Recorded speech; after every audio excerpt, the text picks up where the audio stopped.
Hello everyone, this side Manoj sir, Science and Maths educator.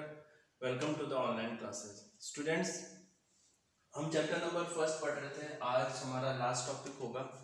आज के video में हम पूरा चैप्टर को कवर अप कर लेंगे। हम पढ़ रहे थे एग्रीकल्चर प्रैक्टिसेस, जो एक फार्मर जो है किस तरीके से हमारे तक क्रॉप्स पहुंचाता है, उसकी क्या क्या वो प्रोसेसिंग करता है, क्या क्या खुदाई करता है, इरिगेशन करता है, थ्रेशिंग करता है, विनिंग करेगा, है ना, स्टोरेज करेगा, हार्वेस्ट करेगा। ये सारी चीज़ें क्या थी, एक प्रोसेस का एक पार्ट था कि एक सी जो है क्रॉप हमारे तक पहुंच सकता है ना। तो आज हम पढ़ेंगे पेज नंबर 17 एंड 18, आप लोग निकाल लीजिए, जिसमें टॉपिक है हार्वेस्टिंग। हार्वेस्टिंग का मतलब क्या होता है? हार्वेस्ट करना मतलब क्रॉप्स जब मैच्योर हो जाता है ना, क्रॉप्स जब बड़ा हो जाता है, अब तब उसकी क्या होती है, कटिंग होती है। तो कटिंग करने को हम क्या बोलते हैं? Harvesting. The cutting and collecting of the matured crops from the field is called as harvesting. ठीक है ना, समझ में आया? The harvesting season for different crops is different. मैंने जैसे आपको बताया था rabi crops and kharif crops.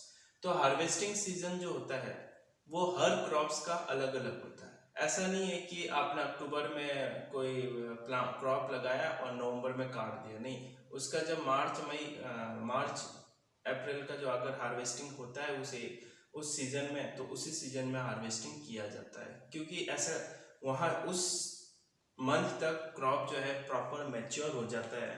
इस वजह से उनका भी एक अलग अलग टाइमिंग होता है हार्वेस्ट करने के लिए।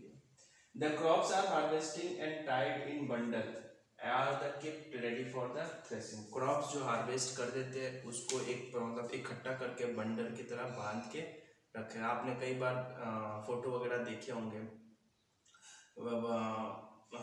नेट में भी आपने देखे होंगे, बड़े बड़े फील्ड में एक बंडल बन बन के रखे रहते हैं, है ना, फॉर द थ्रेशिंग। थ्रेशिंग क्या होता है वो अगला हम टॉपिक में पढ़ेंगे, ठीक है ना।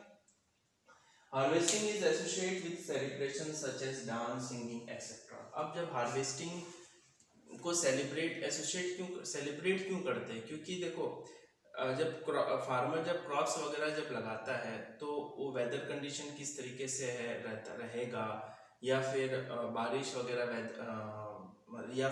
या वो रहेगा, क्या बोलते हैं, तो क्रॉप्स सही तरीके से उगेंगे या नहीं उगेंगे, है ना। इन सब की टेंशन होती है फार्मर की। बट जब हार्वेस्ट हो जाता है, फार्मर को बिल्कुल लगता है कि आज जो है फसल, इस साल फसल बहुत अच्छी हुई है, वेदर कंडीशन भी सही रहा है ना, और जो है कोई क्रॉप्स बिल्कुल अच्छी तरह से उगे हैं, अच्छा फ्रूट्स एंड वेजिटेबल हमें दिया है, तो उस चीज़ को सेलिब्रेट करते हैं कि हमारा जो पूरे साल की मेहनत थी हमारा बिल्कुल सफल रहा। इस वजह से उसको डांसिंग सिंगिंग की तरह सेलिब्रेट एसोसिएट करके उसकी कटिंग वगैरह करते हैं। आगे चलते हम, सॉरी एक टॉपिक और बच गया है। Sickle are use for the harvesting and combine is use for the combined harvest and thresher. अब सिकल क्या होता है? सिकल होता है आपके जो सी टाइप में, आपने आज भी गांव में देखे होंगे, सी टाइप का होता है ना, कटर होता है, जिससे क्या होता है फार्मर्स उसकी कटिंग वगैरह करते हैं।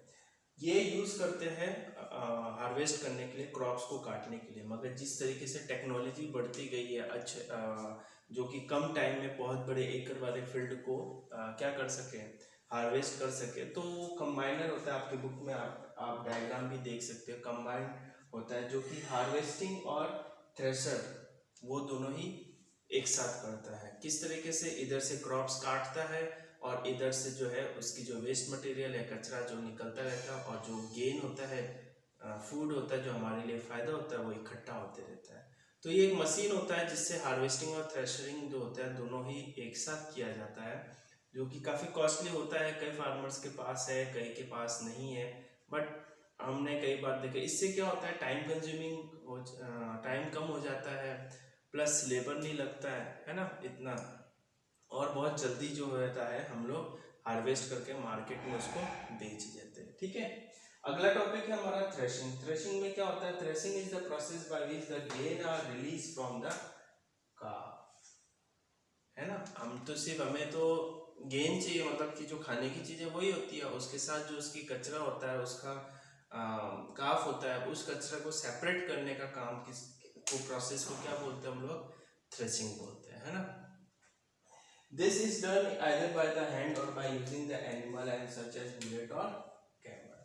या तो ये तो हैंड से किया जाता है कि हम क्या करते हैं कि जो मान लो कि आपने वीट वगैरह का देखा होगा कि बंडल बनाते हैं और पत्थर पे उसको मारते हैं, ताकि क्या होता है जो गेन होता है वो अलग हो जाता है और जो वेस्ट मटेरियल होता है वो क्या होता है वो अलग हो जाता है। ये तो बाय हैंड हो गया। और कैमल और बुलडॉग से कैसे किया जाता है कि क्या होता है कि जब क्रॉप्स को बिछा दिया जाता है, ड्राई होने देते, सूखने देते अच्छी तरह से, पूरी तरह से सूख जाता है, तब क्या होता है उसके ऊपर कैमल या बुलेट को चलाया जाता है। तो जब कैमल और बुलेट उस क्रॉप्स के ऊपर चलते हैं तो क्या होता है, गेन जो होता है काफ से धीरे धीरे क्या होता है अलग होना स्टार्ट हो जाता है। तो जब अलग अलग हो जाता है तो इस तरीके से क्या होता है वो थ्रेशिंग करते हैं, जो कि अब जो है पुराना मेथड ऑलमोस्ट हो चुका है, बट स्टिल हमारे कई फार्मर्स जो है अप टू 40-50% जो फार्मर्स हैं इंडिया के वो यही ऐसे ही गाँव में करते हैं, बिकॉज जो मशीन होता है कंबाइन मशीन बहुत ही कॉस्टली पड़ता है, इसलिए वजह से वो इतना परचेस नहीं कर पाते। ठीक है, अगला टॉपिक अगला है हमारा विनोइंग। विनोइंग क्या होता है, आफ्टर थ्रेशिंग सीड्स और grain are separated from the chaff of wheat. आप जैसे डायग्राम में देखोगे, दो डायग्राम में, एक में तो क्या होगा काफ टाइप होता है जिससे क्या होता है कि गेन को रख लिया जाता है और उससे क्या होता है उससे कचरा निकालना होता है। तो कोई इंसान हाइट पे चला जाता है और हाइट पे जिस डायरेक्शन में हवा आती है उस डायरेक्शन में उसको हिलाता है। तो क्या होता है कि जो गेन होता है वो हैवी वेट का होता है, वो नीचे रह जाता है, हवा की फोर्स से उड़ता नहीं है। मगर जो काफ होता है बहुत लाइट वेट का होता है, वो क्या होता है हवा की वेट से, हवा की स्पीड से वो बह जाता है। तो वो क्या होता है एक तरीका होता है कि जो काफ है वो तो चला जाता है बट गेन जो है वो आपका रह जाता है।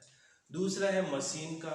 इसमें क्या होता है मशीन के थ्रू बहुत तेज हवा दी जाती है और उसके आगे क्या कर देते हैं, उसके आगे हम लोग ऐसे same to same gain plus calf का जो मिक्सर होता है उसको रख देते हैं।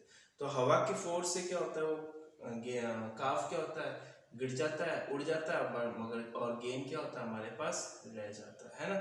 तो ये अलग अलग तरीके हैं, मेथड है जिसके हेल्प से हम क्या करते हैं गेन को सेपरेट करते हैं काफ से, है ना। अगला है हमारा गेन को सेपरेट भी कर लिया, है ना, वेस्ट मटेरियल जो उसको हम चारे के फॉर्म में यूज कर लेते हैं काफ को। और अगला टॉपिक है स्टोरेज। अब उस जो गेन आया है उसको स्टोर भी करना है, ऐसी जगह पे रखना है ताकि उसको वो बारिश से बच सके, है ना, माइक्रो ऑर्गेनिज्म से बच सके, कीड़े लगने से बच सके, है ना, और अच्छी तरीके से रखे, ड्राई ना रहे, वेट गीला ना रहे, अदरवाइज वो पूरा खराब हो जाएगा। तो ये सारी चीज़ों को प्रिकॉशंस रखना पड़ता है ताकि क्या है कि हमारा जो क्रॉप है वो मार्केट में अच्छी तरह से बिक सके, है ना, खराब नहीं हो सके।